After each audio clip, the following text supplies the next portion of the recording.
So today, a year ago, the first case of COVID-19 confirmed in South Africa in KwaZulu-Natal. For more on how the province has tackled the pandemic since then, we're now joined by the Premier of KwaZulu-Natal, Sihle Zikalala. Premier, thank you for your time. Firstly, can you take us back a year ago? I mean, we knew it was coming. Did you receive that call? How did you feel that not only is COVID-19 in South Africa, but in your province? Yes, this came as a shock to us as the province. It's not that we wanted the first case to be somewhere else in the country, but to be the first to report such incident was a shock to us as the province. But it also brought some panic, and with time we managed to stay calm and focus, and we were able to deal with the situation as it was, because at the center was to ensure the dedication of all of us at the government level in providing leadership, but more importantly, ensure confidence among the health workers to ensure that they deal with these things with the impact of the COVID-19, but at the same time adapt and run a very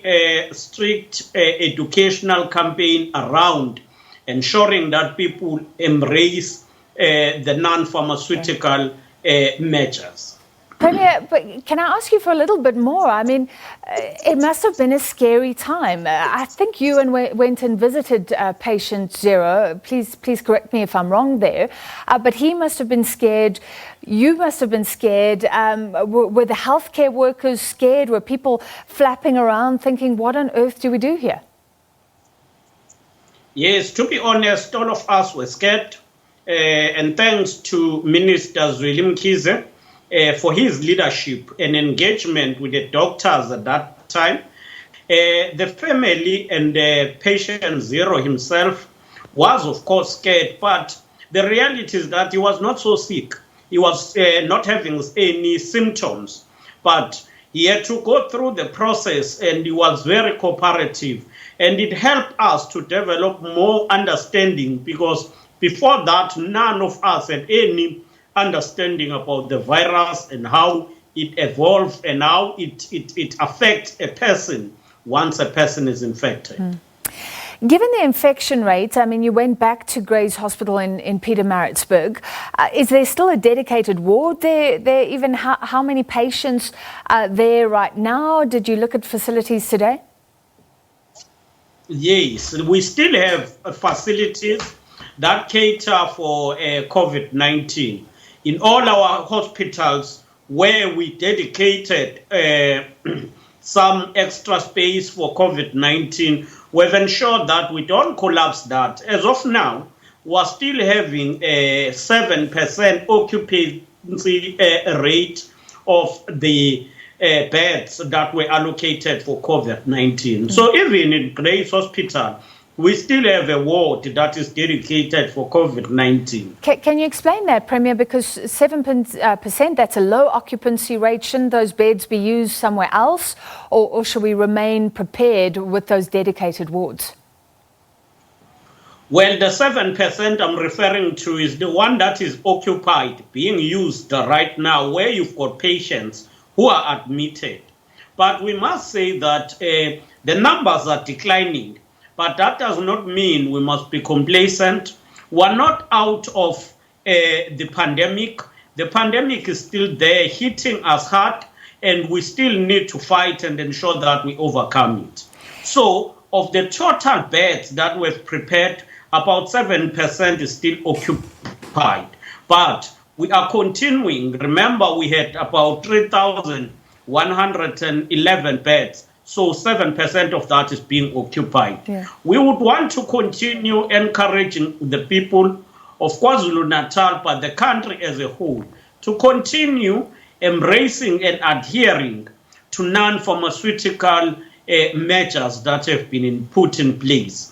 The fact that the country has progressed to level 1, it does not necessarily mean that we must undermine the pandemic. Remember that we were all happy to see the numbers decreasing, only to be hit by the second wave at the beginning of December. Yeah. Premier, just to clarify the question, if there are beds just sitting there, could they not be better put to use in other wards? That's the question. Well, they are reserved specifically for this pandemic. Unfortunately, you can't use them for another thing, because once you get a patient who needs to be admitted, you must utilize the bed. What is no longer in place are field hospitals. All field hospitals were taken down, and what we're remaining with now are wards that are in hospitals and that are there just in case someone needs to be admitted. Yeah. The health minister today said this pandemic had been painful for families, and I think along the way you raised an issue that people weren't wanting to go to a hospital because they knew that they would be isolated, they wouldn't be able to see people. Has that been a big problem? Do you think we've lost many more lives because of that? Yes, it's a fact that people didn't want to go to hospital because of isolation. When you get admitted, you will not be allowed visitors, and then you would stay alone. And people will feel isolated, and they will feel very, very alone. And that loneliness impacted. And that's why a number of people were very skeptical of going to hospitals. But we must also add that in the process, there was a myth about the fact that when you go to hospital, you will not recover. And we had to work around educational campaign to send a message that the hospitals are not failing to deal with this disease. Yeah. Hence, the number of recovery is high. And it's because of our healthcare workers, it is because of doctors who are working hard to ensure that those who get admitted are supported and given medication, and eventually they were discharged.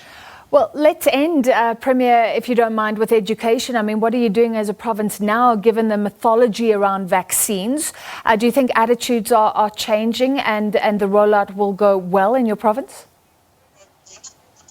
Yes, right now we have managed to vaccinate more than 11,000 people, which is a good number. And we continue to vaccinate. We've increased the vaccination centers from 2 sites, and now we have 5 sites spread all over KwaZulu-Natal. And we are seeing more interest and more confidence from the health workers, and we appreciate that.